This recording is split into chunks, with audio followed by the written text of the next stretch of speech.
I'm supposed to introduce our 10-minute speaker. That would be me. Once again, my name is Jeff. I'm alcoholic. I want to welcome anyone who's new and hope you found what I found here. I was a little nervous when I walked in, but I looked around the walls. I got sober in a place just like this in Las Vegas. It was called the Kiss Club, and it's a little less than 5 years ago. I haven't found it necessary to go out yet. But you guys did this thing on the walls, and we did that, and now our club is closed down, and it was a real trip coming in here and seeing this. Makes me feel real warm, and I know I'm in the right place. I drank the same reason you drank. I drank for effect, I was a lonely kid. I felt less than everybody else. I'm sure there are lots of people in this room who can identify with that. I was the type of kid that, I remember when my mother had a bread box. It was made out of anodized aluminum, and it was in the kitchen, and you could see your reflection in there. And every once in a while, when nobody was looking, I would sit there on the counter with my face in my hands, and I would look at myself deeply, and I'd say, "What's wrong with you?" Because I just knew that I was different. And I didn't really think that my parents were my parents. It was just something a little bit, somebody was pulling the wool over my eyes here somewhere. I didn't get along with any of my friends. I got beat up a real lot, and I walked around pretty unhappy. Because I was the way that I was the class clown. I was the type of guy that you would tell me they're laughing at you, they're not laughing with you. It didn't matter to me as long as they were engaging with me. It didn't matter. I had to feel as though I was part of the crowd. And that's why I took my first drink. I didn't know what alcohol would do for me. What I did know was this, that it was so important for me to be a part of, that when the guys were on the corner, and they were drinking that Colt 45, and I thought about what my mom told me about drinking and how you can turn alcoholic, and your father was an alcoholic, and none of that stuff ever registered with me. I didn't even know what she was talking about. I barely knew what alcohol was, I thought about that, and I thought about the way that my life was, and how unhappy I was.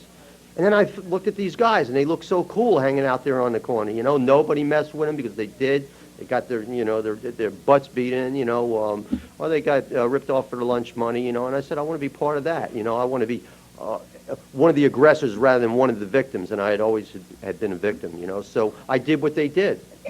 And when I drank that Colt 45, a miraculous thing happened 20, 25 minutes later. I felt like it was a part of. And I said, this is it. This is what I've been looking for. And God help anybody who tries to get in the way of this. When I was about 7th or 8th grade, I had a teacher actually asked me what they ask most kids, what do you want to be when you grow up? And I told her that I wanted to be an alcoholic. I told her I wanted to be a dope addict. This is a true story. And she stood there with her mouth open and said, go sit down. And she thought that I was trying to be smart with her, but the fact of the matter was that's what I wanted to be. I looked around this world. Nothing made me happy but alcohol. Nothing made me happy but chaos. This was me. This is where I belong. This is what was important. And the hell with what the teacher said. The hell with what my parents said. The priests, the rabbis. They didn't have any information for me that brought me any comfort. Just alcohol. Well, I did that for 29 years. And I could tell you that my alcoholic horror story was the time that I spent in jail and in prison, and there were quite a few. I went to a program out here in California in 1970 called Synanon. I don't know if any of you guys are familiar with it. I was there for 4 years. And for 4 years, I remained, dry, I guess you could call it. I worked their program. The guy that ran it, he was God, and we pledged our allegiance to him every day. And I had a needle back in my arm 3 days after I left, after 4 years of that. And I learned how to live life on their terms, not on life's terms. And it worked real well while I was there. So it wasn't that. That wasn't my horror story. It wasn't the fact that my daughter never got to a relationship with her father. For 8 years, my disease told me that she was better off not seeing me in the condition I was in than seeing me in the condition I was in. And somehow that caught up with me. It wasn't the wreckage that I caused my parents. The heartache, the ulcers, literally the ulcers. Many times I put my mother in the hospital, and the many times that my father had to come down to the jail in the middle of the night to try to bail me out if he could. It wasn't any of that. After 29 years, I found myself at the age of 42 years old, and I'm sitting on a couch at home. And I'm looking at this picture of this daughter, and I'm bawling. I'm I mean, I've lost a lot of weight lately, but I'm about 15 pounds lighter than I am right now. And I got sores all over my face from picking something that isn't there. You know, I had black circles around my eyes. I hadn't slept in 4 or 5 days. I think you guys probably know what I'm talking about here. And I had plenty of booze on the table. But I'm looking at the kid on the wall, you know, and I'm in tears and I'm bawling. And I'm like, why am I such a piece of garbage? Why is it that I can't be what it is that I'm supposed to be to her? You know, I had blamed my father on all my problems. And meanwhile, I was worse than he was, you know. So I took another drink, and I cried some more. And I went to the bathroom, literally went to the bathroom, looked in the mirror like I looked in that bread box when I was a kid. And I asked myself a question I hadn't asked myself in a long time. What's wrong with you? With all the booze that I had in that house, enough to drown an elephant, I still didn't get that sense of ease and comfort that came at once by taking a few drinks. You know, I was still asking that question. And I felt betrayed. I felt like somebody had written me a Dear John letter, the thing that I had romanced for so many years and sacrificed so many things for, had bit me in the ass. You know, I was desperate. I was afraid because the thing that had relieved the pain became the pain. And I went in the living room, man, and I looked up the picture on the wall. And I said, you know what? This is it. This is the end of my life. I told myself I would ride this rocket to the end, and here it is. And guess what? I'm not as hip, slick, and cool as I thought I was to bail myself out. And I took a gun out, and I put it in my mouth, and, well,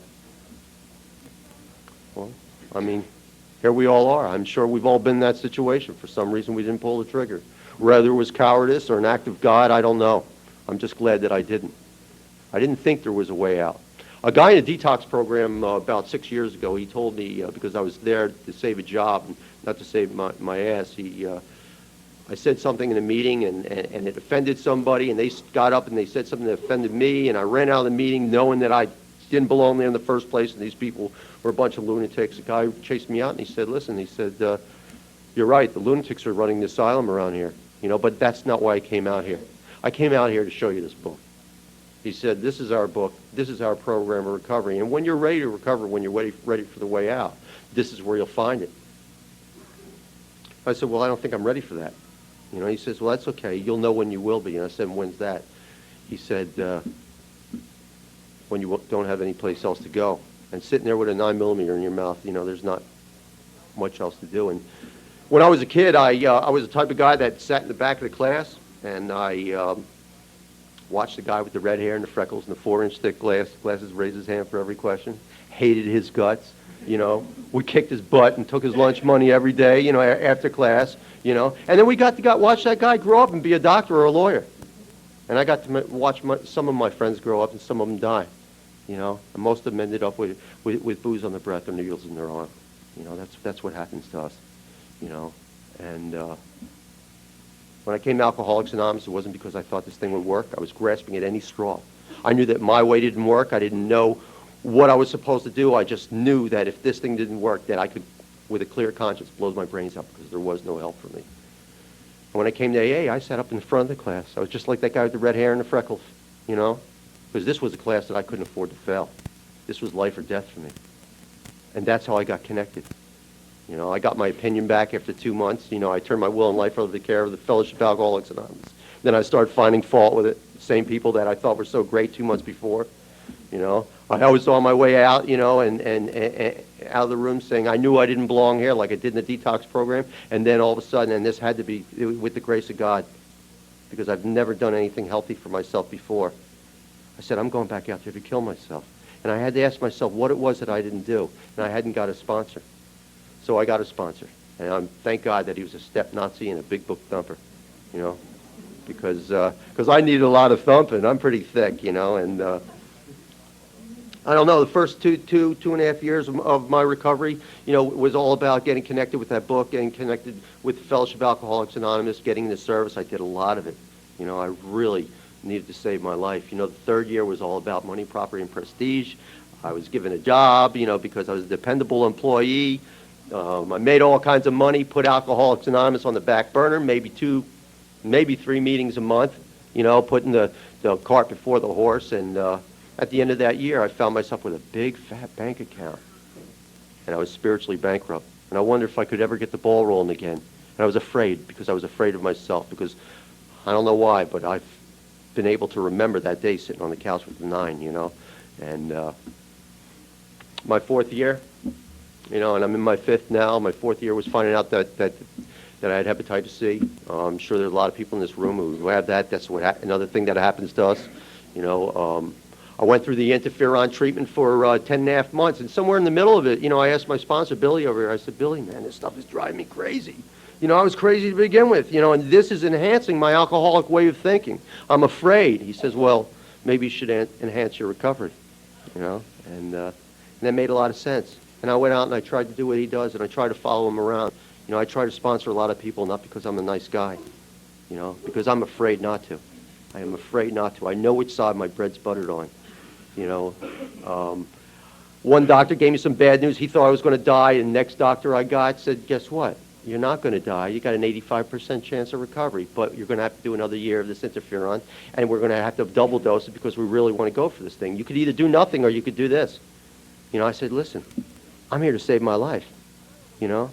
And I don't know whether the first doctor was right or the second doctor was right, and it doesn't matter, because when I turned my will and my life over to the care of God, it was no longer any of my business. You know, my business is to stay close to him and perform his work well. Because if I do, he'll provide on a daily basis what I need, and that gets it for me. It really does. I decided that if I did have 5 to 7 left, and I doubt that that's the case, that I want it to be at least as good as the last 5 years of my recovery, because it's the best. It's the best. You know, I don't know much about spirituality. You know, I guess I have some. You know, I'm still sober. You know, all I know is this, that I'm the type of guy that needs to sink his teeth into something. I'm a show me the money, a hands-on kind of guy. And when my little girl, who I wasn't a father to for 8 years, comes up to me, puts her head on my shoulder and tells me she loves me, that's something I can sink my teeth into. You know, I know that Alcoholics Anonymous works, you know, and I know that I couldn't have done this for myself, you know. I got to finish up with this. I got to tell you that there are some times where I still go to that mirror and I ask myself that question, Jeff, what's wrong with you? And I can smile today because I know what it is, you know. I know that I got a phenomenon of craving, that if I stick any amount of alcohol in my system whatsoever, I must take more. And I know that when I put down the alcohol, that I can't stand myself when I'm not connected with Alcoholics Anonymous.